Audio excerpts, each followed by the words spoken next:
California lawmakers have been pushing for a bill that will allow minors to get any vaccine without parental consent. Introduced by Senators Scott Wiener and Richard Penn, Senate Bill A66 allows minors 12 years and older to sidestep parental consent and to receive FDA-approved vaccines.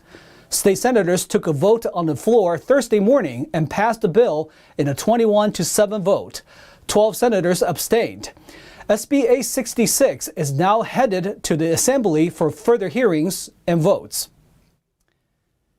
The Los Angeles School Board has decided to delay a district-wide COVID jab mandate. This is the second time they have delayed the mandate, describing their actions as the right move. The Los Angeles School Board decided to delay implementing COVID-19 jab mandates for students. The delay will last until at least July 1st, 2023. Superintendent Alberto Carvalho said, due to the high vaccination rates among students 12 and older, low transmission rates in our schools, and our nation-leading safety measures, we have preserved in-person learning in the safest possible environment. In the meantime, the district plans to give information to students about jabs for COVID-19, also known as the CCP virus. The school district first floated the idea of a student vaccine mandate back in January. Since then, parent advocacy groups filed lawsuits against the school district. Back in October, Governor Gavin Newsom's office dropped initial plans for a statewide vaccine requirement for kids to attend school. Currently, only the Pfizer vaccine is available to children aged 5 to 15 under an emergency use authorization. A recent poll by the Kaiser Family Foundation found that only 18% of parents of children under the age of 5 would get their child vaccinated right away for COVID-19. Meanwhile, a vaccine mandate for Los Angeles school employees will remain intact. A Los Angeles Police Department officer remains hospitalized after he was beaten with his own baton. The attack happened while responding to an abortion rights protest near the federal courthouse earlier this month. Protesters attacked a police officer as he responded to a rally in Los Angeles over the Supreme Court Roe v. Wade leak earlier this month. LAPD Assistant Chief Dominic Choi said on Wednesday that 2 Homeland Security vehicles were across a protest. However, the vehicles were mobbed by protesters and vandalized. At that point, the police were called. During our response to the help call, one of our officers, initial responding officers, was injured where this officer exited his vehicle. He was also surrounded. Somebody took his baton from him and struck him with it. He is okay. He's at a hospital. He's okay. The officer was able to recover the baton back, and the suspects did flee. The protest started when about 200 people gathered in front of the federal building in downtown Los Angeles on May 3rd, one day after the publication of the leak. When more police showed up, an unlawful assembly was declared. The protesters were dispersed without any arrests made. Choi said members of the group reportedly vandalized property in some local areas, and they spray-painted sidewalks and walls. That incident that night was the only violence or criminal behavior that we've seen out of these 4 protests this week. The police officer who was hit is reportedly well and not in any dangerous condition. Choi said the LAPD is attempting to facilitate peaceful protests. The Los Angeles Police Department continues to receive cuts to its workforce.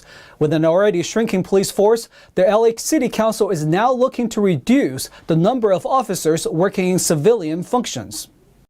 The LA City Council introduced a motion asking the Los Angeles Police Department to report the number of officers working in civilian positions. According to City Council members, the goal is to reduce the number of non-sworn officer staff. The total number of sworn employees in LAPD is now below the authorized level of 9,700. The number of new hires is lagging behind the number of officers retiring in recent years. Councilman Joe Buscaino said that it is all the more important that the existing sworn workforce be maximized and assigned to public safety functions. The push comes as Buscaino is campaigning for the mayor's seat. He is calling to increase LAPD's forces beyond authorized levels. One of his opponents, Representative Karen Bass, has also advocated for increasing the LAPD's patrol personnel to reach already authorized levels. She suggests moving desk officers to the field and hiring additional civilian personnel. Mayor Eric Garcetti's budget proposal for the next fiscal year includes an additional $149 million aimed partially at increasing staff to 9,735 officers. The California Highway Patrol announced Wednesday that they arrested a suspect believed to be part of the organized retail theft ring. The style of theft, often called smash and grab robbery, plagued the state earlier this year. The CHP recovered $700,000 worth of stolen merchandise at a residence and a storage facility in the Bay Area city of Pittsburgh. Investigators discovered stolen retail merchandise from a wide range of retailers, including CVS, Target, Rite Aid, Safeway, Sunglass Hut, Macy's, Total Wine & More, and Lululemon, along with several other retailers. 45-year-old Julio Cuellar was arrested and booked into Solano County Jail on several charges, including organized retail theft and conspiracy. Officials seized a huge load of illicit drugs from a car near a high school in Oakland. According to the Alameda County Sheriff's Office, detectives seized the 15 pounds of fentanyl, 1 kilo of heroin, and $139,000 in cash. They were found inside a drug dealer's car at a parking lot at McClymonds High School in Oakland. 4 suspects are in custody. Officials clarified that the discovery is not connected to the school. Drug trafficking within 1,000 feet of a school is an additional crime.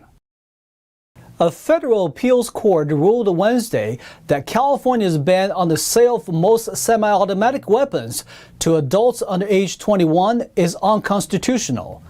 Plaintiffs argue that the law violates the Second Amendment rights of people aged 18 to 20.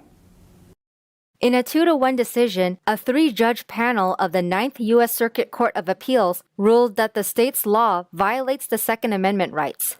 The Second Amendment reads, "A well-regulated militia being necessary to the security of a free state, the right of the people to keep and bear arms shall not be infringed." A summary of the court ruling reads, in part, the panel held that California's ban was a severe burden on the core Second Amendment right of self-defense in the home. It also says that historical records showed that the Second Amendment protects the right of young adults to keep and bear arms, which includes the right to purchase them. U.S. Circuit Judge Ryan Nelson wrote for the San Francisco-based appeals court saying, "America would not exist without the heroism of the young adults who fought and died in our Revolutionary Army." The Office of California Attorney General Rob Bonta said it is reviewing the court's decision. In a statement, a spokesperson said it was committed to defending California's common-sense gun laws. A California law took effect in July 2021, banning the sale of long guns and semi-automatic rifles to anyone under the age of 21. Law enforcement officers and active duty military service members would be exempt from the ban. Plaintiffs who brought the case challenging the law had argued the measure infringes on the Second Amendment rights of adults aged 18 to 20.